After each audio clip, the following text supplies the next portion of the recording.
High বন্ধুরা, তোমরা কেমন আছো? আজ তো আমাদের ষষ্ঠী, তাই গোটা চচ্চড়ি করেছি। দেখো, তোমাদের সঙ্গে গোটা চচ্চড়িটা শেয়ার করলাম।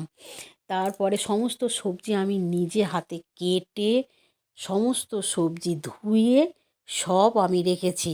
তারপর আমার পালং আর বাঁধাকপিটা ভাবানো হয়ে গেছে। সমস্ত সবজি আমি ভেজে নিয়েছি।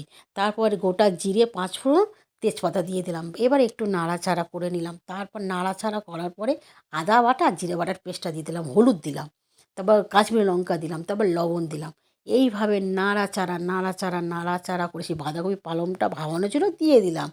হুম এবারে ভালো করে নাড়াচাড়া নাড়াচাড়া করে আলুটাকে দিয়ে দিলাম। আলুটাকে সুন্দর করে ফের নাড়াচাড়া ফের নাড়াচাড়া ফের নাড়াচাড়া করলাম। এতটা তো গোটা চচ্চড়ি আমি নাড়তে পারবো না, দাদাভাই নাড়ালো। তারপর সীমার কড়াইশুঁটিটা দিয়ে দিলাম। এবার ফের ফের দাদাভাই নেড়ে দিল। আমি ক্যামেরা ধরলাম, তাই কাঁচা লঙ্কা দিলাম।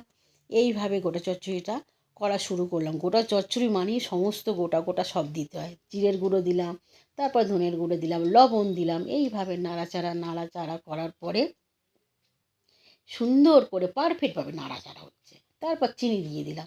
চিনি দেওয়ার পরে ফের একটু নাড়াচাড়া করে দিল তোমাদের দাদাভাই। তারপরে আমি সেই আবার ফুলকপি ভাজাটা দিয়ে দিলাম। ফুলকপি ভাজাটা দেওয়ার পরে ফের দাদাভাই নাড়াচাড়া নাড়াচাড়া করে দিল। তারপরে ভাজা বেগুনটা দিয়ে দিলাম। ভাজা বেগুনটা দেওয়ার পরে ভাজা মশলা দিয়ে গোটা চচ্চড়িটাকে নামিয়ে নিলাম। বলো তোমরা গোটা চচ্চড়িটা কেমন হয়েছে?